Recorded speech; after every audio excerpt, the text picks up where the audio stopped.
नमस्कार दोस्तों। आकाश शुक्ला क्लासेस में आप सभी का स्वागत है। मैं आकाश शुक्ला और ये हमारी इकोनॉमिक्स की वीडियो नंबर 18।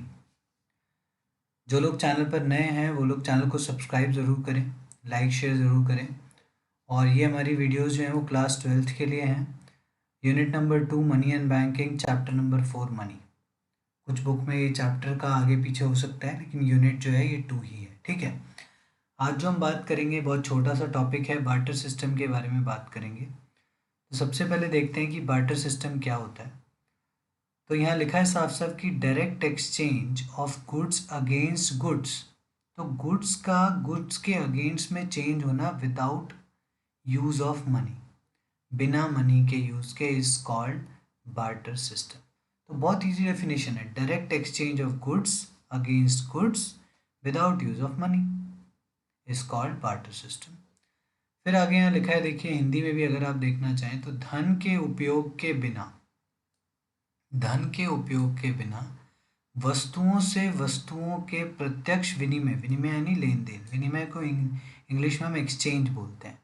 तो एक्सचेंज यानी लेन देन जो बिना पैसे के को वस्तु विनिमय प्रणाली कहा जाता है।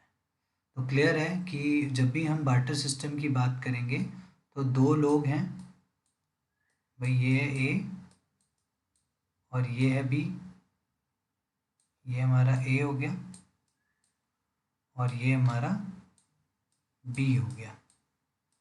दोनों के बीच में गुड्स एंड सर्विसेज को एक्सचेंज करेंगे, यानी ये इसकी गुड्स लेगा और ये इसकी गुड्स लेगा। लेकिन याद क्या रखना है भाई, इसके पास जो भी गुड्स एंड सर्विसेज पड़े हुए हैं, गुड्स जो भी हैं इसके पास, वो इन गुड्स को इसको देगा और इसके वाले गुड्स ये ले लेगा। जो भी गुड्स इसके पास पड़े होंगे वो जो है वो ये ले लेगा। तो इसको कहेंगे हम बार्टर सिस्टम, यानी गुड्स से गुड्स को चेंज करना बार्टर सिस्टम कहलाता है। ठीक है, तो ये सब याद रखेंगे। और यहाँ हमने देखिए, मैंने एक और पॉइंट लिखा हुआ है कि an economy based on barter system is called commodity to commodity, यानी सीसी इकॉनमी। तो कमोडिटी टू कमोडिटी इकॉनमी क्यों कहते हैं? क्योंकि वहाँ दो कमोडिटी की बात होती है, पैसे होते ही नहीं। तो वस्तु विनिमय प्रणाली पर आधारित अर्थव्यवस्था को वस्तु वस्तु अर्थव्यवस्था कहते हैं। सबको पता है ये चीज़ें गांव में बहुत पहले हुआ करती थी और अब भी हो सकता है कि कुछ लोगों के गांव में आज भी ये चीज़ें फॉलो की जाती हों। बाकी अब इसको पूरी तरह से मतलब नहीं मानते लोग, ज़्यादा नहीं चलता अभी। पहले गांव में हो सकता है आज भी चलता हो, गेहूं के बदले कुछ भी ले लीजिए या धान के बदले आप कुछ सामान खरीद लीजिए। ठीक है, तो उसे हम बार्टर सिस्टम कहते हैं। अब यहाँ पर बार्टर सिस्टम देखिए पूरी तरह से सक्सेसफुल नहीं है और आप सब समझ सकते हैं क्यों नहीं है। भाई बार्टर सिस्टम एक लिमिटेड पैटर्न है। बार्टर सिस्टम हम हमेशा के लिए नहीं लगा सकते हैं।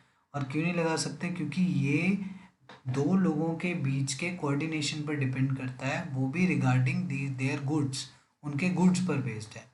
अब यहाँ उसके कुछ लिमिटेशंस दी हुई हैं, इसको आप समझ लेंगे तो समझ आ जाएगा मैं क्या कहना चाह रहा हूँ। तो प्रॉब्लम्स ऑफ बार्टर सिस्टम यानी वस्तु विनिमय प्रणाली की समस्याएं। तो पहली प्रॉब्लम क्या कहती है? लैक ऑफ डबल कोइंसिडेंस, यानी दोहरे संयोग का अभाव। अब ये वाला जो पॉइंट है ये आप सबको अच्छे से समझना है यहाँ पे कि ये क्या कहना चाह रहा है। जैसा कि हमने कहा, अब यहाँ हम वन बाय वन सारे पॉइंट्स को देखते चलेंगे। तो हम फर्स्ट पॉइंट की बात कर रहे हैं अभी। ठीक है, तो समझना क्या है कि मानिए दो पार्टीज़ हैं भाई, जैसा कि हमने कहा, मान लेते हैं यहाँ पे ये एक्स पार्टी है और ये वाई पार्टी है। तो यहाँ समझने वाली बात ये है कि एक्स पार्टी जो गुड्स वाई को देना चाह रही है, मतलब एक्स पार्टी और वाई पार्टी आपस में गुड्स बदलना चाहते हैं, तो उसके लिए ज़रूरी है कि एक्स के पास जो गुड्स हैं, अब एक्स के पास मान लो ये येलो वाले गुड्स हैं, एक्स के पास येलो गुड्स हैं, और जो वाई के पास गुड्स हैं, ठीक है, वाई के पास जो गुड्स हैं, वाई के पास मान लेते हैं हम ये रेड गुड्स हैं। तो यहाँ समझने वाली क्या बात है कि ये ज़रूरी है कि वाई की गुड्स एक्स को चाहिए, यानी ये इसको लेगा, और एक्स की गुड्स जो एक्स के पास है वो वाई को चाहिए, ये भी ज़रूरी है। अब ये बात मैं क्यों कह रहा हूँ आपसे, इसलिए कह रहा हूँ, ये मैं मिटा देता हूँ। ठीक है, ये दो बार हो गया यहाँ पे। अब देखिए ये बात मैं यहाँ पे क्यों कह रहा हूँ, क्योंकि इन दोनों के बीच का ये कोऑर्डिनेशन ही कहीं ना कहीं इनके जो ये इनका कोऑर्डिनेशन ही जो है ये कहीं ना कहीं बताएगा इनके बार्टर सिस्टम में कमोडिटी को एक्सचेंज करने को। तो अगर एक्स के पास जो गुड है वो वाई को चाहिए और वाई के पास जो गुड है वो एक्स को चाहिए, तभी ये दोनों इन चीज़ों को बदल सकते हैं। अदरवाइज ये आपस में गुड्स को चेंज नहीं कर सकते, यानी लैक ऑफ डबल कोइंसिडेंस यहाँ पर जनरेट हो जाएगा। और वो कैसे हो जाएगा फिर से बता देता हूँ। दोहरे संयोग के अभाव का मतलब है कि जो चीज़ मेरे पास है वो सामने वाले को चाहिए और जो चीज़ उसके पास है वो मुझे चाहिए, तभी हमारा ये कोऑर्डिनेशन पूरा होगा, अदरवाइज वो पूरा नहीं हो पाएगा। इसे बोलते हैं लैक ऑफ डबल कोइंसिडेंस। तो यहाँ पर तो ये चीज़ पूरी हो रही है, लेकिन मान लीजिए अब इसका एक एग्जांपल ले लेते हैं। मान लीजिए मेरे पास गेहूँ है और मुझे चीनी चाहिए, और जिसके पास चीनी है, तो अगर चीनी वाले को गेहूँ चाहिए होगा तब तो मेरे साथ अपनी गुड्स को यानी चीनी को बदल लेगा। लेकिन अगर चीनी वाले को दूध चाहिए और मेरे पास गेहूँ है, तो वो मेरे साथ गुड्स को नहीं बदल पाएगा, यानी चीनी को नहीं बदल पाएगा, क्योंकि हमारा कोऑर्डिनेशन नहीं बैठेगा। ठीक है, तो इसे बोलते हैं, हमारा पहला पॉइंट हो गया lack of double coincidence. Second point की बात करते हैं। सेकेंड पॉइंट कह रहा है lack of measure of value. तो यहाँ मेजर ऑफ वैल्यू का प्रॉब्लम है। जैसे आज के नाउ डेज अगर हम मार्केट जाते हैं, हम पूछते हैं भाई सेब कैसे है, तो सेब वाला क्या कहता है जी 100 रुपये किलो है। कोई भी चीज़ के साथ हम लोग क्या लगा देते हैं, रुपीज़ को साथ में यूज़ करते हैं। यानी एक बात तो क्लियर है कि आज के टाइम में मनी एकदम नेसेसरी आइटम है, जिसके बिना कुछ भी खरीदना संभव नहीं है। तो हम कुछ भी खरीदते हैं तो उसके साथ हम रुपीज़ लगा देते हैं, 100 रुपये किलो, 20 रुपये मीटर, 30 रुपये लीटर। ठीक है, तो यानी कि यूनिट मेजर करता है। मनी जो है वो आजकल यूनिट को बहुत इजीली मेजर कर लेता है। लेकिन प्रॉब्लम कहाँ क्रिएट होती है, जब हम बात करते हैं कि पहले के टाइम की।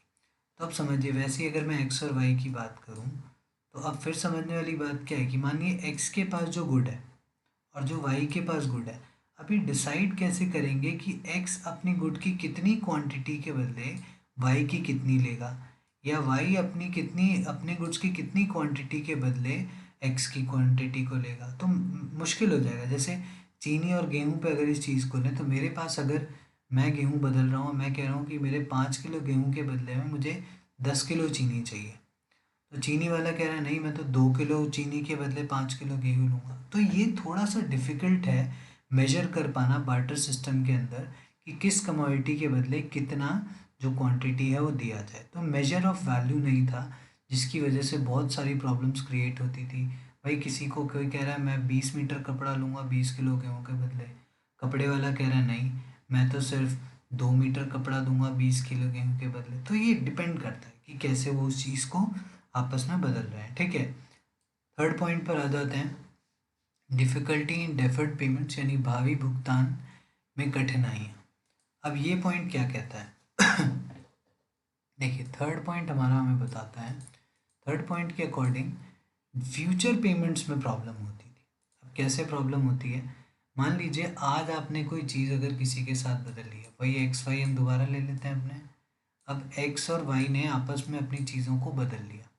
ठीक है, एक्स ने अपनी लैंड वाई को दे दिया और वाई ने अपना कोई एसेट या अपनी भैंसें इसको दे दिया एक्स को। तो अब यहाँ क्लियर है कि वाई के पास वाई की भैंस, जब वाई ने अपनी भैंसें एक्स को दी, तो उसकी भैंस भाई 3 लीटर दूध देती थी, 30 लीटर दूध देती थी। 3 लीटर तो बहुत कम हो गया। मान लीजिए कि वाई ने जब अपनी भैंसें दी एक्स को, तो उस टाइम पे उसकी भैंस जो थी वो 15 लीटर दूध देती थी। ठीक है, अब जब उसने इसको ये दे दिया और इसे पता चला कि भाई तो 15 लीटर दूध देती है और इसने अपना लैंड दे दिया, इसने उस पर कल्टीवेशन किया, पूरा प्रोसेस यूज़ किया उसको, और जब वो वापस लैंड लौटाने आया और जब इसने इसको उसकी भैंस लौटाई, तो भैंस अब सिर्फ 7 लीटर दूध दे रही थी। तो इस जो ये कॉम्पनसेशन है कैसे डिसाइड होगा, फ्यूचर का कॉम्पनसेट कैसे करेंगे। अब वो कहने लगा कि जी मैं तो उतना ही खिला रहा हूँ, एक्स कहने लगे कि मैं तेरी भैंसों को उतना ही खिला रहा हूँ जितना रिक्वायरमेंट है, बावजूद इसके तेरी भैंस ने कम दूध देना शुरू कर दिया, तो मेरी क्या गलती। तो it is very difficult to calculate that how much they compensate each other, basically how much X, how would X compensate Y, कैसे वो वाई को कॉम्पनसेट करेगा, ये एक प्रॉब्लम है। ठीक है, अब हम बात करते हैं पॉइंट 4 का। तो यहाँ स्टोर, गुड को स्टोर करने का प्रॉब्लम है। तो आप सब समझ सकते हो कि बार्टर सिस्टम में कोई भी चीज़ को स्टोर करना बहुत ही ज़्यादा और बहुत ही मुश्किल काम है। ठीक है, तो अगेन अगर मैं एक्स की बात करता हूँ इस बार, मान लीजिए एक्स के पास बहुत सारी भैंसें और वो दूध दूध का बिजनेस है उसका। तो ऑब्वियसली अब वो दूध को तो स्टोर कर नहीं सकता, क्योंकि दूध अगर वो स्टोर करेगा या कोई भी आदमी किसी भी चीज़ का प्रोडक्शन कर रहा है तो उसको लिमिटेड ही स्टोर कर पाएगा, अनलिमिटेड स्टोर नहीं कर सकता। लेकिन मनी के साथ ऐसा नहीं है, मनी को आप जितना चाहें स्टोर कर सकते हैं। एंड दैट्स वाई कहीं ना कहीं मनी ज़्यादा इजी है स्टोर करना रैदर देन कि आप कोई कमोडिटी को स्टोर करो। तो स्टोर करने का प्रॉब्लम हमेशा से रहा है बार्टर सिस्टम के अंदर, जिसकी वजह से ये जो है एक प्रॉब्लम क्रिएट करता है। लेकिन मनी ने फिर वो प्रॉब्लम्स को ख़त्म कर दिया था और मनी को आप स्टोर कर सकते हैं, लेकिन ज़रूरत से ज़्यादा स्टोर करना भी ब्लैक मनी हो जाता है। ठीक है, अब नेक्स्ट हम फिफ्थ पॉइंट की बात करते हैं और फिफ्थ पॉइंट है डिफ़िकल्टी इन डिवीजन, विभाज्यता की कठिनाई। अब ये पॉइंट समझिए क्या कहता है। विभाज्यता की कठिनाई कहता है, मान लीजिए वही एक्स और वाई हैं दोनों। अब पॉइंट फिर से आ गया कि एक्स कह रहा है वाई को भी मेरे पास एक कोट है, वही एक्स कह रहा है मेरे पास एक कोट है और मेरे कोट के बदले मुझे, या एक्स के पास कोट है और वो कह रहा है कि मुझे कोट के बदले में गेहूँ चाहिए। ठीक है, ये उसका कोट है और वो कह रहा है कि मुझे गेहूँ चाहिए। तब जाहिर सी बात है कि एक्स को कोट के बदले गेहूँ चाहिए और वाई कह रहा है ठीक है मिल जाएगा, लेकिन यहाँ पर एक क्वांटिटी मेजरमेंट है। या मान लेते हैं कि ये कह रहा है कि एक्स कह रहा है कि मुझे 10 किलो गेहूँ चाहिए। एक्स का डिमांड क्या है कि वो वाई से 10 kg मांग रहा है, 10 kg का डिमांड है उसका गेहूँ का। ठीक है, और वाई कह रहा है कि 10 kg नहीं, मैं एक कोट के बदले 1 कोट के इक्वल्स टू मैं 20 kg जो है वो आपको वीट जो है वो मिल पाएगा।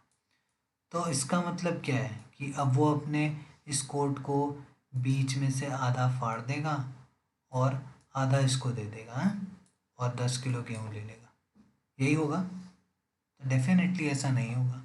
अगर किसी चीज़ को हम आधा कर देंगे तो वैसे ही उसकी वर्थ ख़त्म हो जाएगी। तो यानी डिवीजन में प्रॉब्लम था बार्टर सिस्टम के अंदर, लेकिन मनी ने अल्टीमेटली ये सारे प्रॉब्लम्स को जो है कि ख़त्म कर दिया है। तो ये हो गए सारे के सारे जो पॉइंट हो सकते थे यहाँ पर, वो सारे मैंने आपको समझा दिए हैं। देखिए, वीडियो को, कोई भी वीडियो को समझने के लिए उसको लास्ट तक देखना ज़रूरी है।